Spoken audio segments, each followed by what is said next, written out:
Eneo la Wamba Samburu Mashariki wameanza kukumbatia kilimo mseto kama njia mojawapo ya kupiga teke makali ya njaa. Wakulima hao wanasema hatua hiyo imewawezesha kukabili tatizo la utapiamlo. Boniface Baraza anaarifu zaidi. Ni katika mashamba milimani eneo la Wamba Samburu Mashariki, wakulima wamo shambani kukata jasho ili kuzalisha chakula cha kutosha cha kupiga teke makali ya njaa majumbani mwao. Hai mnaona tuko na group ya members kutoka community, nimelete pamoja waje tulime pamoja. Tulime pamoja ili tujisaidie kama jamii. Na hiyo ni idea tulikuwa nayo tangu zamani. Lakini hawa Mkishon ama Samburu Women Trust ndio walitukujia, tukaandika proposal kwao. Naona wamama, vijana, kila mtu yuko hapa. Tulikuwa tunafuga tu ng'ombe na mbuzi. Wakati ya kiangazi mbuzi nakufa, ng'ombe nakufa kwa sababu ya kiangazi. Watu wanakaa bila chakula. Lakini wakati huu hata sisi tumeona mbele. Tuko na shamba, tuko na chakula kila aina kwa sababu tunalima hata mahindi.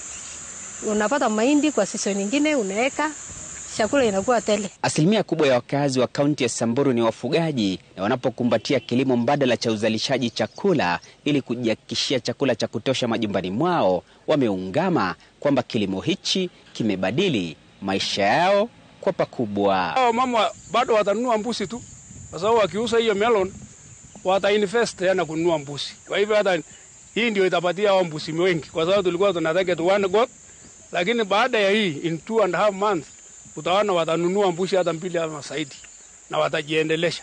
Kwa hivyo hii ni sustainable, kwa sababu miradi ya irrigation na shamba sio kitu ati utasema ni short term. Our work as Samburu Women Trust is to equip them with knowledge, support them through providing farming equipment. We also provide seedlings. And the serious challenge that we have always been witnessing around is water shortages.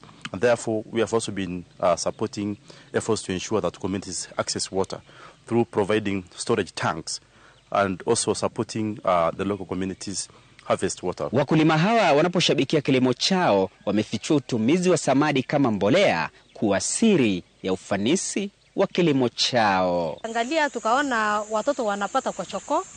Sasa tukafundishwa tupande mboga na tunakula mboga fresh ambaye haina dawa, na pia hatutumii fertilizer ile ya serikali.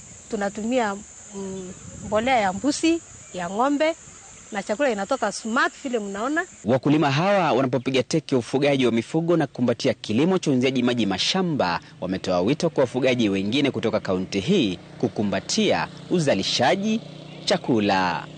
Boniface Baraza, Runinga Citizen, mashamba milimani Wamba, gatuzi la Samburu.